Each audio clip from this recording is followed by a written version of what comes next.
Have you ever made it through a situation where you said that you escaped by the skin of your teeth? Maybe it was turning in a paper at 11:59 p.m. or driving on empty for far way too long and praying that you're gonna find a gas station. Or maybe you've told someone to not cast their pearls before swine, which, if we're being honest, is exactly what it feels like to give someone a great movie recommendation and then they just go and watch another Marvel sequel. Some of the most common expressions we use today are ancient. So ancient, in fact, that they come from a book written thousands of years ago. But over time, their meanings have evolved. Their origins have been forgotten, and now we say them without even thinking. Today, we're diving into a handful of some of these phrases that have their roots in ancient scripture, and why we still use them today. I hope you enjoy. Going back to the by your skin of your teeth expression, if you've ever just barely made it out of a tough situation, you might have escaped by the skin of your teeth. But think about it for a second. What skin? Teeth don't have skin, do they? Well, this phrase originates from the book of Job, specifically chapter 19, verse 20, where Job, after losing everything he had, describes his suffering in this way: I have escaped only with the skin of my teeth. Job was a wealthy, very wealthy, and righteous man. However, he lost his family, he lost his health, and all of his possessions in a series of disasters. His suffering was so extreme, in fact, that he compared his suffering to someone who was barely surviving, as if only a thin layer of skin, or perhaps the enamel of his teeth, was all that remained intact. And some scholars debate whether skin actually refers to the gums or the thin enamel on our teeth, or just a poetic way to say by the narrowest margin possible. Today, we use by the skin of your teeth to mean a narrow escape, or just barely making it through something. Like, you ever forget someone's birthday, and then you open up Instagram in the morning and you start scrolling, and then you see other people post happy birthday posts about them. So then you quickly text that person happy birthday, and just in time, they have no idea that you forgot about it. That, my friend, is surviving by the skin of your teeth. It can also be your favorite soccer or football team winning at the last second, or you just catching a flight before the door closes. If you've ever been in one of those just barely made it situations, congrats, you too have escaped by the skin of your teeth. A thorn in the flesh. We all have that one thing in life that just doesn't go away. A constant struggle, annoying habit, or even a difficult person.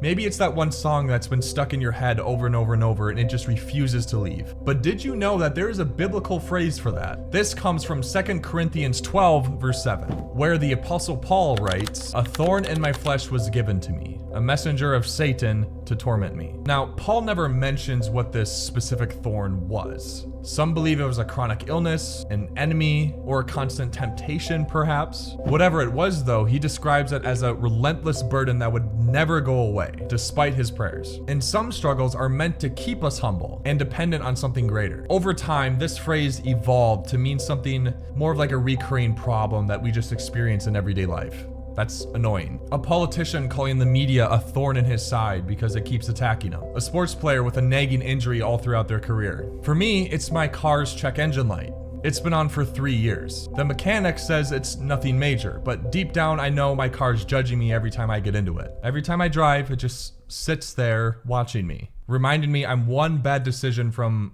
walking. Paul may have been talking about something a little bit more spiritual, but today a thorn in the flesh can just pretty much mean anything that makes life difficult. A house divided cannot stand. We hear this phrase all the time. Politicians use it, leaders warn us against it, and it is often quoted in times of conflict. But most people don't realize that it didn't come from Abraham Lincoln. It actually came from Jesus. Found in Mark chapter 3, Jesus says, "If a house is divided against itself, that house cannot stand." The context is that religious leaders accused Jesus of using demonic powers to cast out demons, and he responded with pure logic. If Satan were fighting against himself, his kingdom would collapse. Abraham Lincoln famously used this line in 1858, warning that the US could not survive if half the country was supporting slavery and half the country was against it. Today, it's used to describe any situation where there's just internal conflict that leads to downfall. For example, every friend group has it, the eternal battle between iPhone and Android users. That's me. The iPhone crew is out here roasting my green text bubbles, but I'm over here flexing my superior camera, like the one I'm recording on, and my battery life. And every time someone suggests using something like WhatsApp, chaos erupts. A house divided? Cannot stand. And if you live with a spouse or a roommate, one thing you might know very well is how big of a battle it is for the thermostat. One person is always freezing and the other person is always sweating. And no one is ever happy. If left unresolved, this can turn into a full-scale civil war. And as history and my electric bill has proven, a house divided cannot stand. Whether it's politics or sports or business, the point remains the same. Division leads to downfall. Cast the first stone.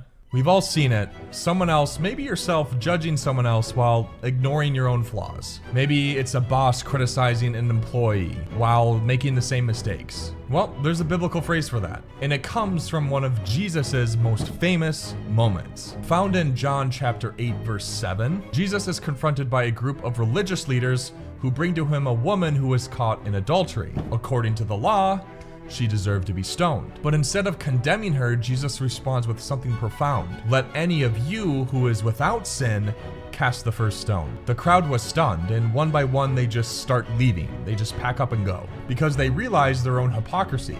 Casting the first stone now just means don't judge others unless you're perfect yourself. We all know that one guy who mooches on everyone else's Netflix account, but the moment someone logs into their Spotify premium, suddenly they're all about respecting subscription boundaries. My friend, cast the first stone when you finally pay for your own streaming service. It's a reminder that before we point fingers at others, we ought to look in the mirror first. The writing on the wall. You ever get that feeling when you just know something bad is about to happen? Maybe your job starts restructuring, and then before you know it, Dave from accounting is gone.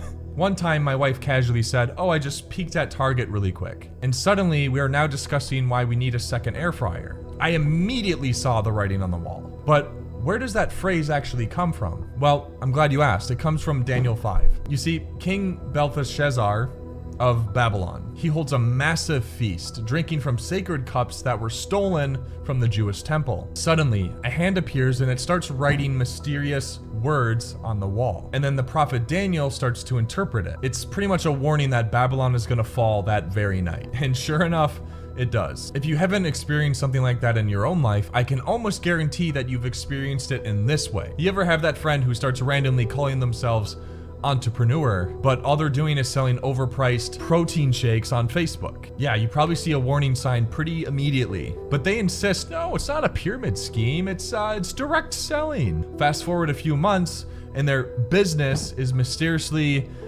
never mentioned again. That, my friend, is the writing on the wall. Another example is a sports team heading for a obvious loss. Remember, when you see the writing on the wall, usually it's too late. Scapegoat. If you've ever played the trading card game Yu-Gi-Oh, you undoubtedly know what scapegoat is. It summons 4 little cute sheep tokens that pretty much buys you some time so that you can make a bigger play later. But did you know that the term scapegoat actually comes from the Bible? And it's way darker than just blocking an attack. It comes from the Old Testament in Leviticus chapter 16 verses 10. The Jewish Day of Atonement, Yom Kippur. What would happen is the high priest would choose 2 goats. One would be sacrificed to God as a sin offering, and 2, the priest would symbolically lay his hands on the goat and send it off into the wilderness to go die. The scapegoat did nothing wrong, yet it carried the sins of the people and it was banished. Yu-Gi-Oh pun intended.